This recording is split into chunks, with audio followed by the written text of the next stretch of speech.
Welcome back, viewers. I'm Surbhi Uniyal and we are doing a series on philosophy of mind. In the previous lecture, we talked about Descartes' mind-body dualism. Now we are going to look at the critique of Cartesian dualism, specifically by Gilbert Ryle.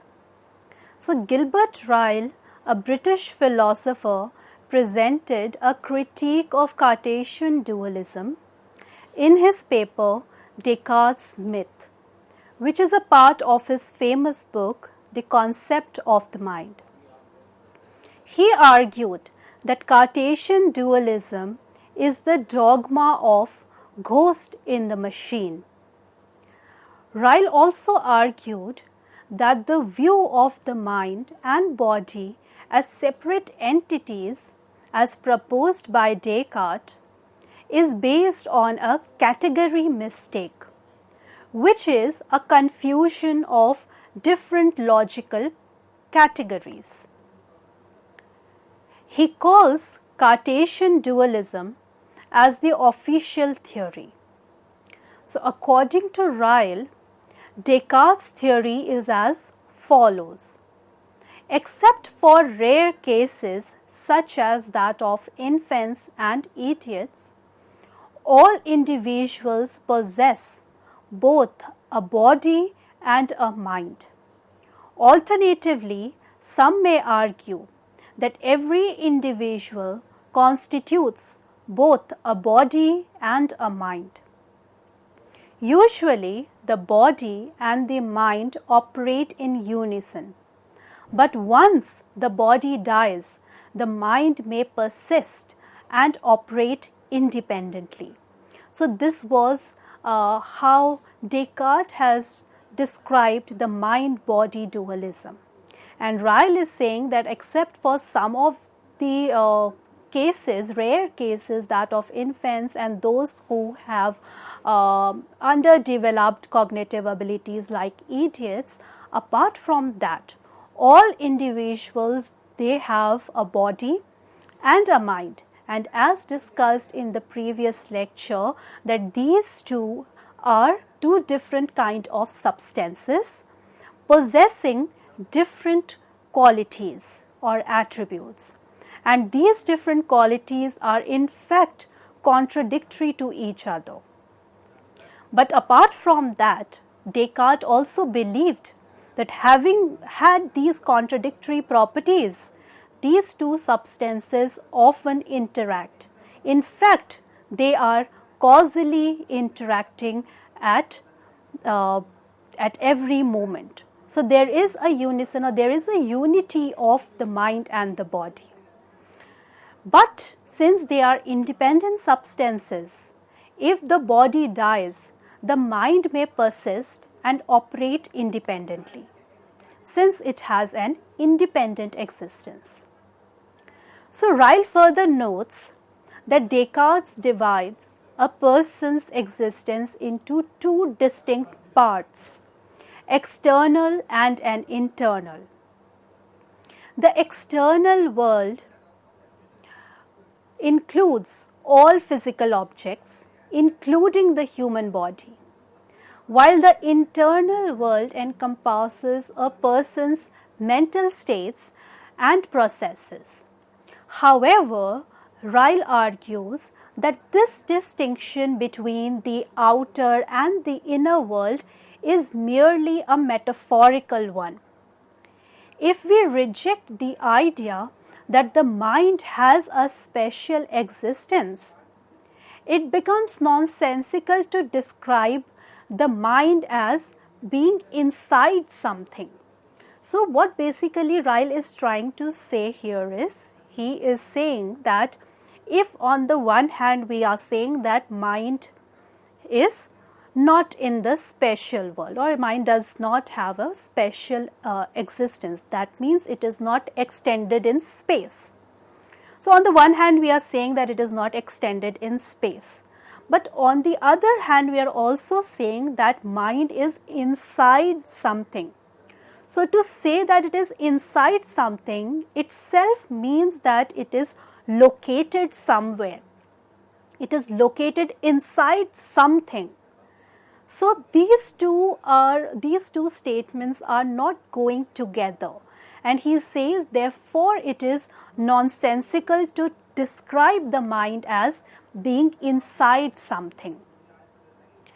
So the official theory, which is the Cartesian theory, posits a clear divide between mind and the matter, grounded in their spatial relationship.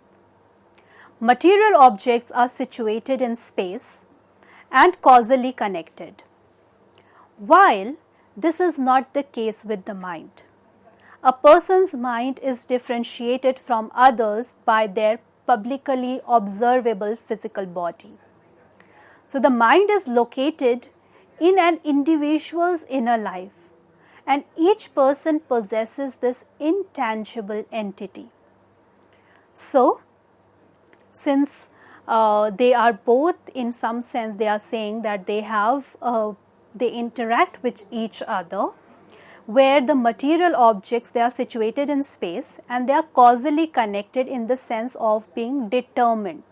So they are causally connected and they are determined in some manner by the physical laws. In contrast to that, there is the case of mind, which is not situated in the space and which is not governed by the determined physical laws.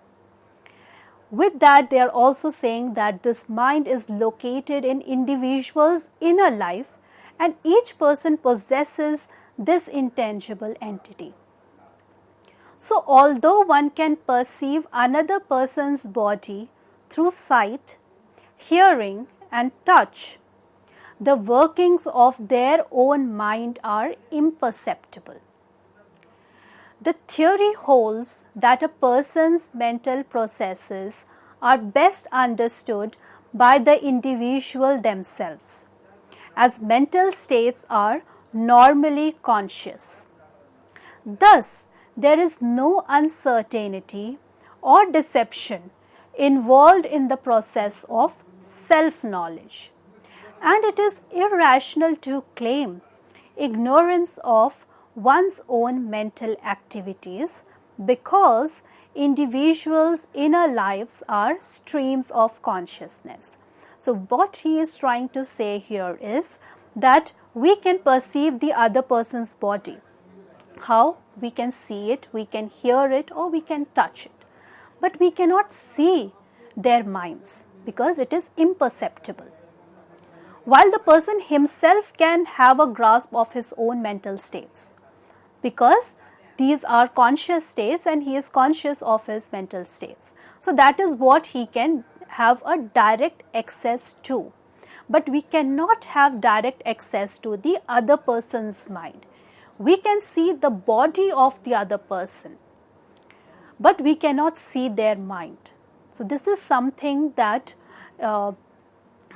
Descartes also says, that mind, our own mind, are immediately given to us, but not that of the other. We cannot know what is going on in other person's mind. Now the official theory, which we are just discussing, which is the Descartes' mind-body dualism, is referred to by Ryle as the dogma of ghost in the machine.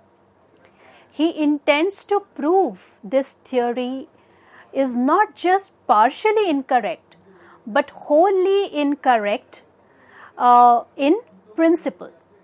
So the theory is not a collection of individual errors, but rather one significant and unique error, which is known as a category mistake. So Ryle is trying to assert here that this Cartesian dualism is not just partially incorrect. In fact, the whole theory in principle is incorrect. And this being incorrect is what he termed as the category mistake. So this means that a theory places the facts of mental life in one logical type or category when they should belong to another. Thus, the dogma is a myth perpetuated by philosophers. So he is saying that in considering this kind of division between mind and the body, Descartes is making a category mistake here, because there are two logical categories here and he is trying to confuse them. So Ryle used various illustrations to indicate what he means by category mistake. The first example that he gives is of a foreigner who visits a university. So he says that a foreigner visiting Oxford or Cambridge for the first time is shown a number of colleges, libraries, playing fields, museums, scientific departments, and administrative offices. He then asks, but where is the university? Okay, so what's happening here, that this foreigner, he has come to visit this university for the first time, and the person shows him the number of colleges. He then takes him to libraries, the playing fields, museums, the scientific departments, and even the administrative offices. But then this person asks him, where is the university?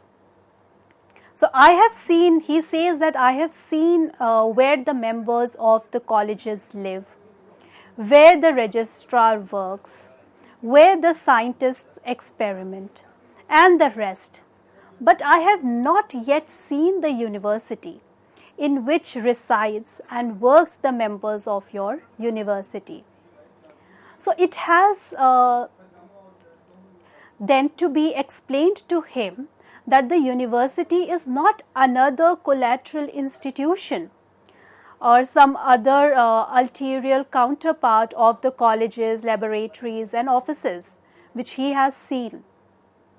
The university is just the way in which all that he has already seen is organized. So it becomes necessary here to make him understand that he is making a category mistake here while he is seeing them as different parts. In fact, all these, which is the colleges, the libraries, the scientific departments, the registrar's office, etc., all these organized or all these in unity is known as a university. So these are not something apart from the university. So in doing that, he is making a category mistake. So when they are seen and when their coordination is understood, the university has been seen. His mistake lay in the innocent assumption that it was correct to speak of Christ Church or the Bodleian Library and so on, and the university, to speak that is as if the university stood for an extra member of the class of which these other unit of members do not belong, or that means it is a separate entity which is made up of different or the extra members.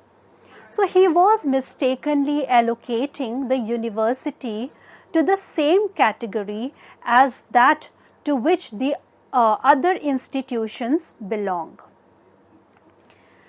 He gives another such example to again prove the category mistake or how one makes a category mistake. In this case, he says that the same mistake would be made by a child witnessing the march past of a division, who having had pointed out to him such and such battalions, batteries, squadrons, etc., asked when the division was going to appear. So he would be supposing that a division was a counterpart to the units already seen, partly similar to them and partly unlike them. So he would be shown his mistake by being told that in watching the battalions, the batteries and so on marching past, he had been watching the division marching past. The march past was not a parade of the battalions, batteries, squadrons and a division. It was a parade of the battalions, batteries, squadrons of a division. So, a division consists of all these members together and they are not different from the division.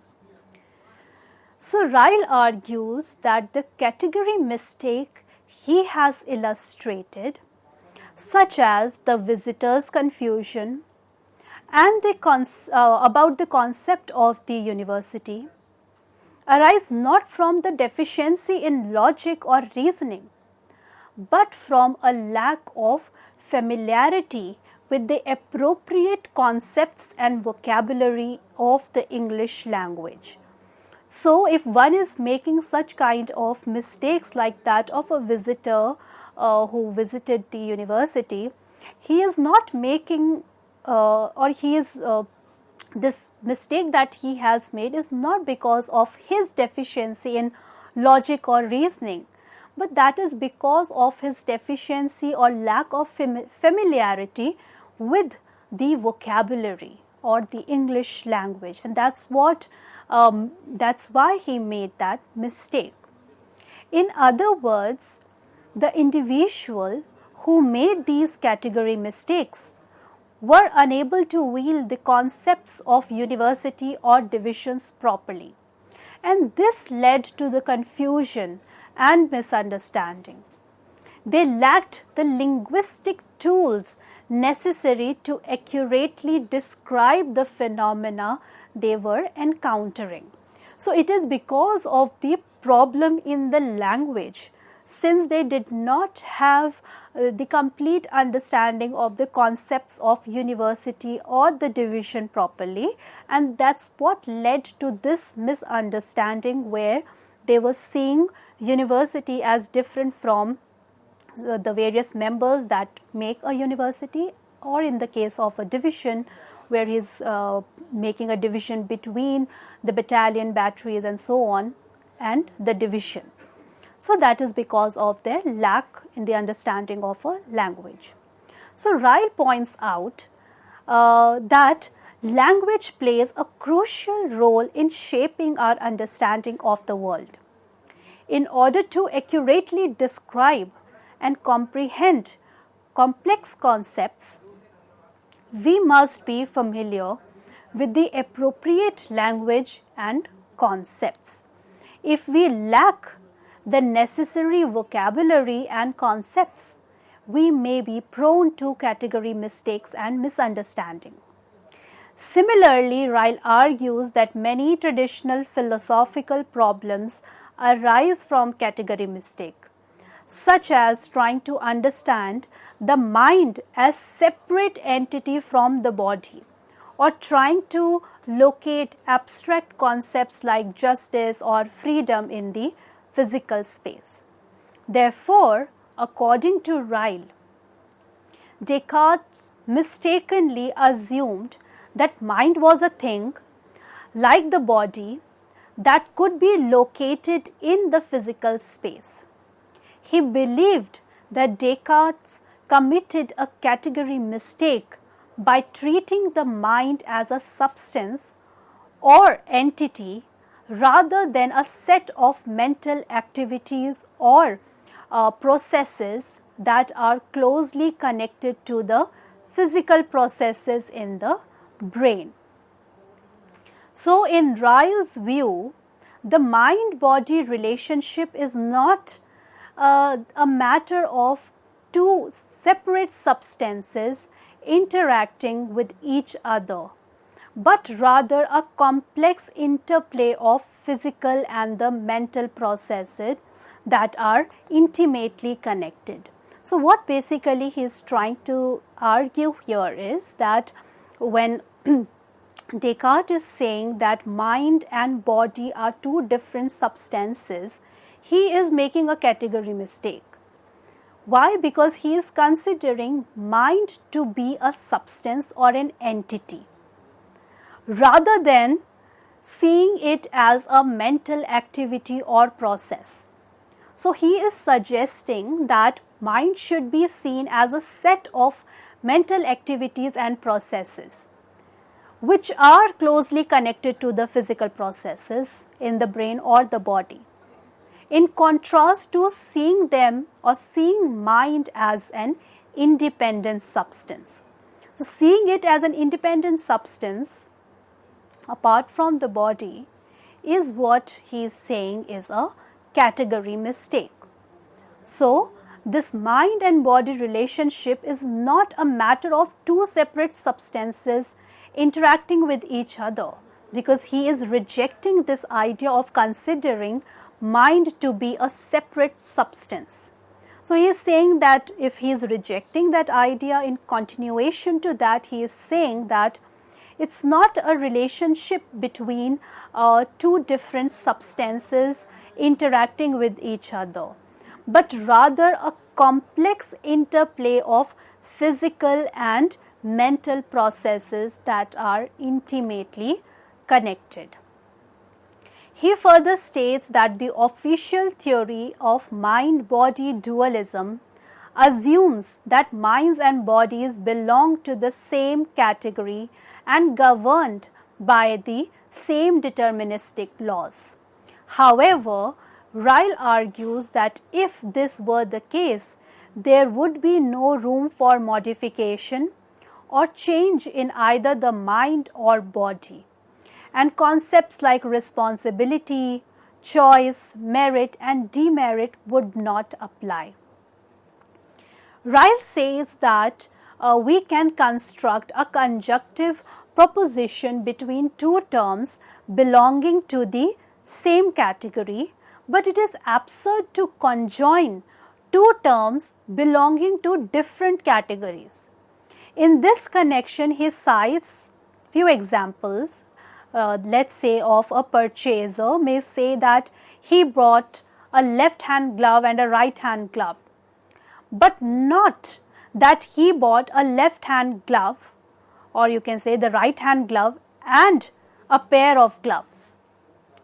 Or in the other case, along with this, he says that she came home in the flood of tears and a sedan chair, are well-known jokes or examples based on the absurdity of conjoining terms of different types, because they do not belong to the same categories, but we conjoin them together through and in a way create a mistake here.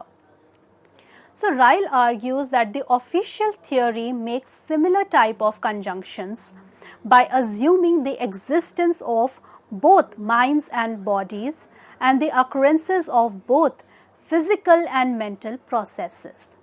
However, Ryle does not deny the existence of mental processes altogether, but rather argues for a different way of conceptualizing the relationship between mind and the body. So, sometimes Ryle himself says that, in rejecting Descartes' idea of mind-body dualism, he might be seen as rejecting the mind or the mental processes. But that is not what he is doing.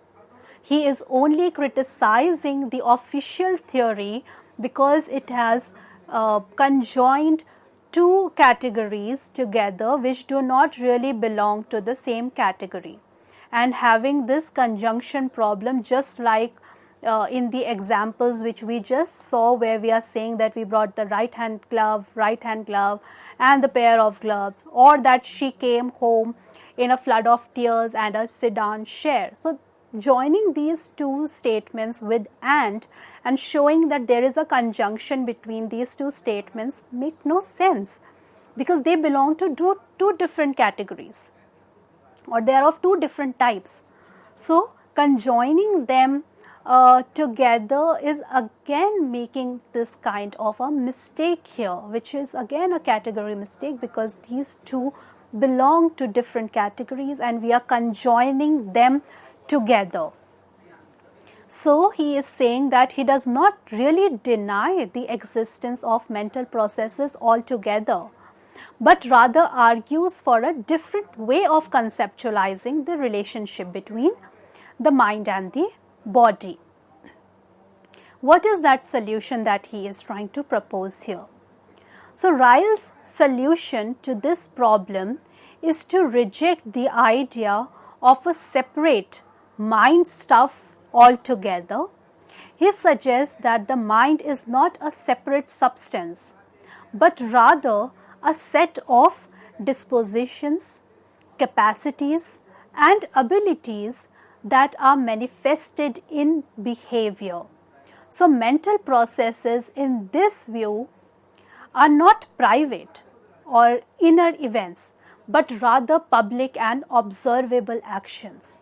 Why? Because we are trying to describe mental processes in the terms of their dispositions or the behavior that one does. In doing that, they no longer remain to be private, because what you are doing, what is your behavior, what are your disposition, they are perceivable by the others through the actions that you perform. So these then become public and observable actions. So this was the critique of Ryle, where he is criticizing Descartes' mind-body dualism, considering it to be a category mistake. And along with that, he is giving this solution that rather than seeing the mind as a substance, we need to see mind as the mental processes, or where the mental processes occurs. And in doing that, he is also describing mind as a set of dispositions, capacities, and abilities that are manifested in our behavior. And in that case, it becomes public and observable actions. So with this, we come to an end of our discussion on Descartes' mind-body dualism and the critique which was proposed by Gilbert Ryle. So thank you, viewers. We will see you in the next lecture.